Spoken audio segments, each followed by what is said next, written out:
در ناحیه وسه ولایت ختلون آزمون داوطلبانه استیپендیای پرزیدنت جمهوری تاجیکستان برای سال خونش 2023-2024 برگزار گردید. در این آزمون 300 نفر خوانندگان از مؤسسه‌های تحصیلات میانه عمومی ناحیه شرکت ورزیدند. اکثریت اشتراکچیان غالبان آزمون‌های دوره ولایتی و جمهوریوی فروغ صبح دانایی کتاب است، آزمون علم فروغ معرفت، آزمون تاجیکان آینه تاریخ ملت میباشند. مکان برگزاری آزمون در مؤسسه تحصیلات میانه عمومی رقم 61 برای برگزاری چهاربینی شرایط‌های مساعد فراهم آورده شدند. رفت آزمون را والدان داوطلبان مشاهده نموده هیئت کمیسیون صلاحیتناک با رئیسی مدیر بخش کار با جوانان و ورزش، اعضایان کارمندان شعبه معارف، بخش فرهنگ، شعبه اگنتی مهنت و شغل اهالی شفافیت برگزاری آزمون را تامین نمودند. در آزمون طبق پیشنهاد رهبریت مؤسسه‌های تعلیمی نفران شرکت دارند که 2 سال اخیر در مکتب با بهای اعلی تحصیل نموده در کارهای جمعیتی اشتراک فعالانه دارند.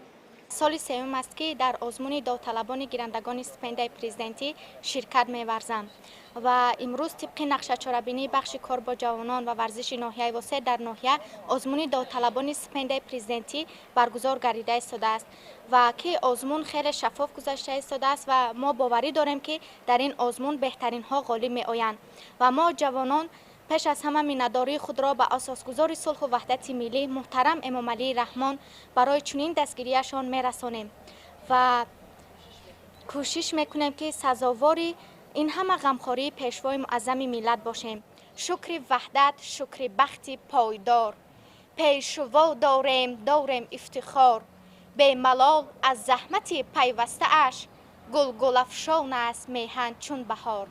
اولا مینداری خود را به اساسگزار صلح و وحدت ملی پیشوای ملت محترم امام علی رحمان میرسانم که برای ما جوانان چنین شرایط‌های مساعد فراهم آورده است. من پارسال گیرنده استیپندیای پرزیدنتی بودم و همچنین غالب آزمون جمهوریوی از فن فیزیک میباشم. امسال در آزمون داوطلبان گیرنده استیپندیای پرزیدنتی اشتراک نموده ایستادم و سعی و کوشش خود را میرسانم که در این آزمون غالب برایم.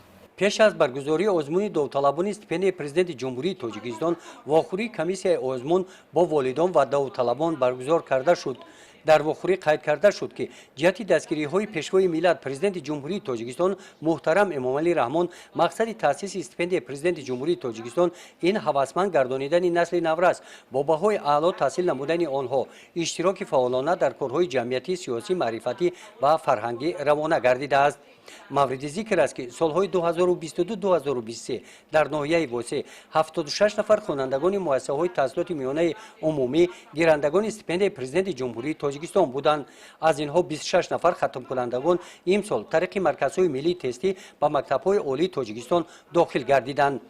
باوری است که امسال هم از بین داوطلبان 76 نفر ارزنده ترین ها سزاوار نام گیرنده استیپندیای پرزیدنت جمهوری تاجیکستان انتخاب می‌گردند.